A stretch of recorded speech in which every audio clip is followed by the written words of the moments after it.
আহ আমি গতকাল অ্যাশের সাথে কথা বলছিলাম। আসলে তার সাথে বেশ দীর্ঘ সময় ধরে কথা বলেছি। আর তোমার দিকে নজর রাখো, এটা সম্ভবত মনে হচ্ছে খুব শীঘ্রই একটি কর্পোরেট ওয়েবিনার অনুষ্ঠিত হবে, এবং স্পষ্টতই এর বিস্তারিত তথ্য ওএসতে পোস্ট করা হবে। আহ তাহলে নজর রাখো, ওটা ও নিউজ 9 এর অধীনে থাকবে। যখন এটি হবে, তখনও তাকে কিছু জিনিস চূড়ান্ত করতে হবে আমাদের তারিখ এবং সময় দেওয়ার আগে, কিন্তু প্রতিদিন এটি খতিয়ে দেখতে থাকুন। এটা নিশ্চিতভাবেই দারুণ খবর যে সে স্পষ্টতই ভাবছে শীঘ্রই একটি পাওয়ার বিষয়ে এবং স্পষ্টতই আমাদের আপডেট করার বিষয়ে জরিপ এবং পরবর্তী পর্যায়ে এগিয়ে যাওয়া এবং কি হতে চলেছে। আমরা যে ধাপের কথা বলছিলাম তা আমাদের পথে আসবে না হতে যাওয়া ইত্যাদি সম্পর্কে সুনির্দিষ্টভাবে। আহ আসলে আমরা কিভাবে এতে খুব খুশি হব। আমরা কি দেখতে উত্তেজিত হব? আমরা সেখানে আছি। কিন্তু তিনি আসলে যে বিষয়টির উপর জোর দিচ্ছিলেন তা হলো, যখন আমরা এটি ধরতে পারি তখন এটি ভালোভাবে করা যায়। সে বলল যে যখন আমাদের পরবর্তী ধাপ থাকবে, যখন আমরা এটি ব্যবহার করতে সক্ষম হব এবং এর মধ্যে সবকিছু করতে পারব। এটা সত্যিই প্রস্তুত হতে চলেছে। প্ল্যাটফর্মের ক্ষেত্রে কোনো ঝুঁকি থাকবে না। সে বলার আগেই সব হয়ে যাবে যে আক্ষরিক অর্থেই সে পর্দার আড়ালে কাজ করে ঘন্টার পর ঘন্টা ব্যয় করা। পরীক্ষা, স্পষ্টতই পণ্য এবং পরিষেবা উৎপাদন ইত্যাদি। এবং এই সবের পরিণতি হলো যখন আমরা এটি পাই তখন এটি শুরু করার জন্য উপযুক্ত। কোনো বিটা টেস্টিং হবে না, এই ধরনের কিছু হবে না। যখন এটি সেখানে থাকবে তখন এটি আমাদের ব্যবহারের জন্য প্রস্তুত থাকবে। এবং এখানেই আমি অনুপ্রেরণা পেয়েছি আজ আমার জীবনের জন্য, যেখানে ঝুঁকির কথা মাথায় রাখা হয়। এই ব্যবসায় কেন? কারণ এগুলো সবই পর্দার আড়ালে করা হচ্ছে, কারণ আমরা আসলে তা বুঝতে পারি। এবং আমি ব্যবসাগুলি কিভাবে কাজ করে সে সম্পর্কে একটু গবেষণা শুরু করেছি। ভাড়া দেওয়ার আগে গ্রাহকদের জন্য সেই ঝুঁকির উপাদান। তাদের হয় পণ্য বা পরিষেবা আছে অথবা একটি প্ল্যাটফর্ম আছে যা তারা করতে পারে। ব্যবহার করুন। তাই আমি যা করতে চাই তা হলো আপনার সাথে স্ক্রিনটি শেয়ার করা, যেমনটা আমি সবসময়ই দেখি কিছু কিছু ছাই হয়তো কে এর সাথে এমন কিছু করছিল। ব্যবসার ঝুঁকির দিকটাও মাথায় রেখো। তাই আমি বলছি না যে সে এগুলো করেছে, কিন্তু যখন আমি এটা নিয়ে গবেষণা করছিলাম, সে অবশ্যই যখন আমি তার সাথে কথা বলছিলাম, তিনি অবশ্যই বলছিলেন যে ঝুঁকির উপাদান। আমাদের সংখ্যা আসলেই খুব কম। কেন? কারণ যখন সে আমাদের এটা দেয়, সে বলছে, এই নাও, এটা প্রস্তুত, তুমি এটা ব্যবহার করতে পারো এবং এটা ভেঙে যাবে, সবকিছু ঠিকঠাক হবে আর তুমি যেতে পারো এবং তোমার যা করার দরকার তা করতে পারো। স্পষ্টতই আমার কোন ধারণা নেই এটা কেমন দেখাবে। আমি জানি না এটার নাম কি বা এরকম কিছু, কিন্তু আমি যা জানি তা হলো যে কাজের পরিমাণ। আমাদের সিইওর কথায়, পর্দার আড়ালে কি ঘটছে। যতদূর পর্যন্ত টেক টিম ইত্যাদি সম্পর্কে আমি এই পরবর্তী পর্যায়ে প্রবেশ করেছি, আমাদের জন্য মানে হলো সবকিছু করা হবে এবং সে বলবে, এই নাও, এই যা করো। এবং আমরা যতদূর সম্ভব রক অ্যান্ড রোল করতে প্রস্তুত থাকব। তাহলে চলো ব্যবসায় ঢুকে পড়ি। ঝুঁকি নেওয়া হয় না। এটি সাধারণত ঝুঁকি ব্যবস্থাপনার অনুশীলনকে বোঝায় যার মধ্যে রয়েছে শনাক্তকরণ, সম্ভাব্য হুমকি মূল্যায়ন এবং প্রশমন। একটি কোম্পানির বিকল্প, আর্থিক অবস্থা এবং খ্যাতি। নেতিবাচকতা কমানোর জন্য এই সক্রিয় পদ্ধতি, ঝুঁকির প্রভাব এবং সাফল্যের সুযোগ সর্বাধিকীকরণ। এখন আমার মনে হয় আমরা সবাই একমত হব।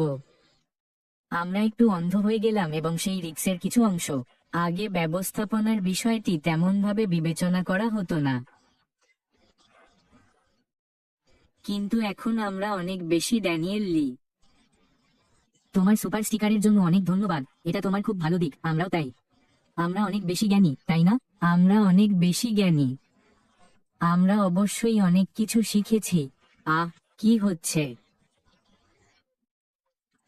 আর এখন আমি নিশ্চিতভাবেই বিশ্বাস করি যে সেই ঝুঁকি ব্যবসার ব্যবস্থাপনার অংশ হলো এমন কিছু যা আমরা অবশ্যই একটু বেশি ব্যবহার করব। তাই এই সক্রিয় পদ্ধতির লক্ষ্য হলো ব্যবসার উপর নেতিবাচক প্রভাব কমানো, এবং মূলত এর অর্থ হলো আমাদের সফল হওয়ার আরো অনেক ভালো সুযোগ রয়েছে, কারণ আমরা এমন জিনিসের দিকে তাকাচ্ছি না যা আমাদের থেকে কেড়ে নেবে। ব্যবসা নিজেই, তাই এর মধ্যে কার্যক্রম, আর্থিক, বাইরের প্রভাব, খ্যাতি ইত্যাদি। তাই ঝুঁকিগুলি চিহ্নিত করে সবকিছু সম্পর্কে আরো একটু বিস্তারিতভাবে দেখে নেওয়া যাক। এটা ঠিক কি? এর মধ্যে সম্ভাব্য হুমকিগুলি শনাক্ত করা জড়িত যা ব্যবসার লক্ষ্য অর্জনের ক্ষমতাকে বাধাগ্রস্ত করতে পারে। এই ঝুঁকিগুলি অভ্যন্তরীণ হতে পারে, যেমন নিয়োগকর্তার ত্রুটি বা অন্তর্ঘাত, অর্থনৈতিক মন্দা বা প্রাকৃতিক দুর্যোগের মতো সমান বা বাহ্যিক। সময়ের একটি আছে। মহামারী আঘাত হানার সময় ব্যবসা প্রতিষ্ঠানগুলো যে এমনটা করত না, তাদের ঝুঁকি ব্যবস্থাপনা সম্পর্কে কোন ধারণা ছিল না। সেই পরিস্থিতি এবং এই কারণেই আপনার ঝুঁকি মূল্যায়নের ক্ষেত্রে সক্রিয় থাকা। যে অংশগুলো ঘটে সেগুলোর কিছুটা হলেও ব্যবহার করতে দিন। এটা অর্থনৈতিক মন্দা অথবা প্রাকৃতিক দুর্যোগ, তাই আপনার কিছুটা স্বস্তি আছে। এটাই তোমাকে সেই কঠিন সময় পার করতে সাহায্য করবে। যদি আপনার কোন ঝুঁকি ব্যবস্থাপনা না থাকে, তাহলে তুমি সত্যিই কিছুটা হলেও তোমার প্যান্টের সিটের উপর দিয়ে উড়ে যাচ্ছ। আমাদের কথায়, আমি নিশ্চিতভাবে জানি যে আমাদের সিইও এবং প্রযুক্তিবিদরা ভয়াবহ পরিস্থিতির সম্মুখীন হচ্ছেন। এর ফলে ব্যবসার ঝুঁকি অনেকটাই কমে যাবে, যাতে আমরা যখন পরবর্তী ধাপে পৌঁছাই আমরা যেতে প্রস্তুত। আমাদের কোনো কিছু নিয়ে চিন্তা করতে হবে না। তাদের নিজস্ব ব্যবসার ক্ষেত্রে কি করতে হবে তা নিয়ে আমাদের চিন্তা করার দরকার নেই। কে ওটা? দুঃখিত, আমি এইমাত্র দেখলাম। আমাদের কাছে ইকবাল প্যাটেল, ইন্ডিয়া। তোমার সুপার স্টিকারের জন্য ধন্যবাদ। আর হ্যাঁ, আমাদেরও আছে। তোমার সুপার স্টিকারের জন্য ধন্যবাদ। বন্ধুরা, তোমাকে করতে হবে না। এটা তোমার খুব খুব ভালো। তুমি চাও? অবশ্যই। এটা অনেক। তাহলে আমাদের এখানে আর কি আছে? আমাদের ঝুঁকি মূল্যায়নও করতে হবে। ঝুঁকি চিহ্নিত হয়ে গেলে তাদের ঘটনার সম্ভাবনা এবং সম্ভাব্য প্রভাবের উপর ভিত্তি করে মূল্যায়ন করা প্রয়োজন। এটি কোন ঝুঁকিগুলির জন্য সবচেয়ে বেশি মনোযোগ এবং সম্পদের প্রয়োজন হবে তা অগ্রাধিকার দিতে সাহায্য করে। ঝুঁকি ব্যবস্থাপনা আসলে এটাই, যা কিছু চিহ্নিত করে তারপর বলে, ঠিক আছে, আমরা কি এটা নিয়ে কিছু করব নাকি করব? এটাকে চলতে দাও, এটার উপর নজর রাখো, তারপর আমরা পরবর্তীতে এটার সাথে সক্রিয় হতে পারি। ঝুঁকি ব্যবস্থাপনায় কোনো ভুল নেই। প্রয়োজনের ঝুঁকি ব্যবস্থাপনা। উদাহরণস্বরূপ, যদি আপনি স্বকর্মসংস্থান করেন এবং আপনি নির্মাণ সাইটগুলিতে যান, তোমার ঝুঁকি মূল্যায়ন সম্পন্ন হয়েছে। ওই সাইটে যান, কারণ এটি আপনার নিরাপত্তার জন্য। এটা ব্যবসার নিরাপত্তার জন্য। আর যদি তুমি এটা না করো, তাহলে আপনি নিজের ব্যবসার যত্ন নিচ্ছেন না এবং পেশাদার হচ্ছেন না। অনলাইন ব্যবসাগুলি অনেকটা একই রকম। আপনাকে আপনার ব্যবসা মূল্যায়ন করতে হবে। আপনার ব্যবসার ঝুঁকি কি? এটা কি এমন কিছু যা সম্পর্কে সক্রিয় হওয়া উচিত ছিল, অথবা এমন কিছু যা আগে থেকেই মনে আছে আমি বুঝতে পারছি এটি ঝুঁকিপূর্ণ হতে পারে, আর আপাতত আমি শুধু এটার উপর নজর রাখব। ঝুঁকি মূল্যায়নের মূল কথা এটাই। যখন কোন ব্যবসা তাদের নিজস্ব ঝুঁকির দিকে তাকায়, যাই হোক না কেন, এর অর্থ হলো তারা তাদের ব্যবসার ব্যাপারে খুবই সিরিয়াস। আমি দৃঢ়ভাবে বিশ্বাস করি যে এটি এখন পর্যন্ত পটভূমিতে করা হচ্ছে, যেহেতু আমাদের ব্যবসা আমাদের সিইওর দ্বারা উদ্বিগ্ন, প্রযুক্তিবিদদের দ্বারা এবং অন্যান্য ব্যক্তিদের সাথে জড়িত করা, যাতে সমস্ত পরিস্থিতি নিয়ে চিন্তা করা যায়, সমস্ত পরিস্থিতি বিবেচনা করা হয়, অগ্রাধিকার দেওয়া হয় যাতে ব্যর্থতার নিরাপদ প্রক্রিয়া তৈরি হয়। এই বিষয়গুলির কোনোটি ব্যবসার সাফল্যের উপর প্রভাব ফেলবে না। তাই একবার ঝুঁকি চিহ্নিত হয়ে গেলে তাদের ঘটনার সম্ভাবনা এবং সম্ভাব্য প্রভাবের উপর ভিত্তি করে মূল্যায়ন করা প্রয়োজন। এটি কোন ঝুঁকির জন্য সবচেয়ে বেশি প্রয়োজন তা অগ্রাধিকার দিতে সাহায্য করে, মনোযোগ এবং সম্পদ যাতে এটি না ঘটে। শেষটি হল প্রশমন, এর মধ্যে রয়েছে উন্নয়ন এবং বাস্তবায়ন। চিহ্নিত ঝুঁকির প্রভাবের সম্ভাবনা কমাতে কৌশল। উদাহরণ হলো সরবরাহকারী, তাই যদি আপনি সেই ক্ষেত্রে থাকেন তবে আপনার সরবরাহকে বৈচিত্র্যময় করুন। মোড, সাইবার নিরাপত্তা ব্যবস্থা বাস্তবায়ন। আমি জানি না যারা যুক্তরাজ্যে আছেন তাদের জন্য কি না। এটা একটু দুঃস্বপ্নের মতো ছিল, তাই না? গত 3 বা 4 মাসে কয়েকটি কোম্পানি, মার্কস এবং স্পেন্সাররা সাইবার নিরাপত্তার কারণে ক্ষতিগ্রস্ত হয়েছে। তাদের সম্পূর্ণরূপে অফলাইনে ছিটকে দিয়েছে এবং আরও কয়েকজনকে, তাদের মধ্যে একজনকে। আজকাল এটাই সবচেয়ে বড় ব্যাপার। মৌলিক হ্যাকাররা, তারা মুক্তিপণের জন্য এই ব্যবসাগুলিকে আটকে রাখবে যাতে তুমি অনলাইনে আছো এবং এটি কার্যত তোমার ব্যবসা বন্ধ করে দেবে। ঠিক আছে, শনাক্ত না করা। যেখানে আপনার অনলাইন নিরাপত্তার কথা বলা হয়। ঠিক আছে, তুমি সত্যিই অনুমতি দিলে আপনার ব্যবসা আটকে রাখতে পারে এমন যে কোনো হ্যাকারের জন্য একটি উন্মুক্ত দরজা নীতি। সাইবার আক্রমণের ঝুঁকি থেকে মুক্তিপণ আদায়ের জন্য অপ্রত্যাশিত ঘটনার জন্য আকস্মিক পরিকল্পনা, এবং এটি মূলত আপনাকে নিশ্চিত করতে হবে যে আপনার কোনো ধরনের ব্যর্থতার নিরাপত্তা আছে।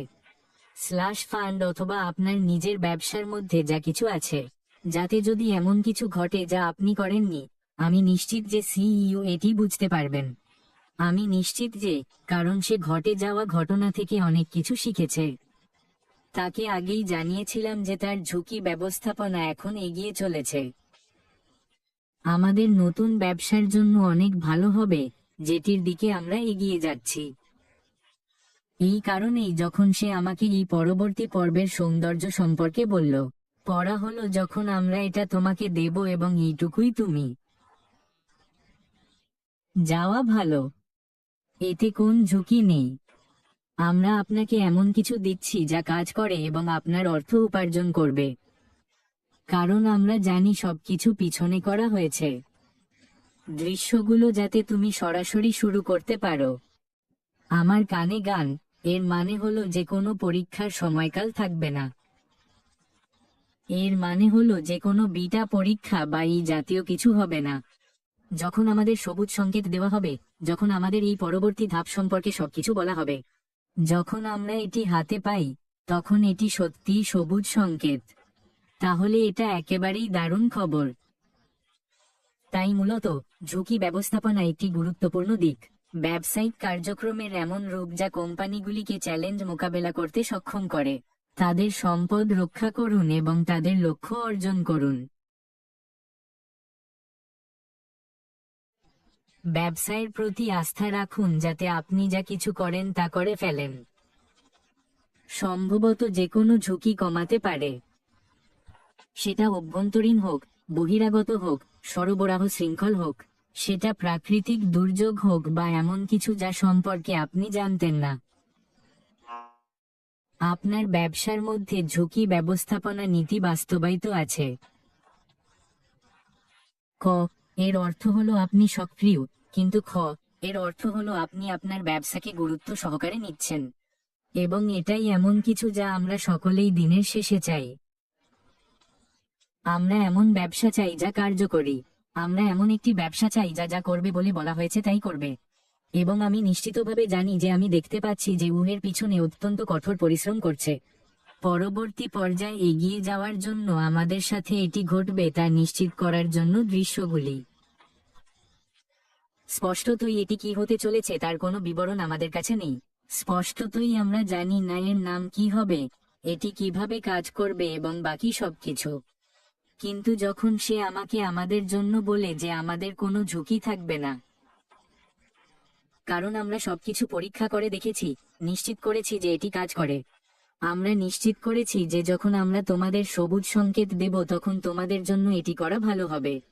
এটা আমার কানে পরম সঙ্গীত। যাই হোক বন্ধুরা, আজ আসার জন্য 200 জনেরও বেশি লোকের জন্য ধন্যবাদ। ও রবিবার, এটা সত্যিই একটু অবাক করার মতো ঘটনা যা আমি আশা করেছিলাম। অনেক কম, তবে যাই হোক, তাই আপনার ব্যাক অফিসে নজর রাখুন। যখনই হোক আপডেটের খোঁজ করছি, কিন্তু অবশ্যই। আমরা অপেক্ষা করছি যে কোন এক সময় একটা কর্পোরেট ওয়েবিনার আসবে। এর বিস্তারিত তথ্য পপ আপে পোস্ট করা হবে। এটা কি কোন খবর?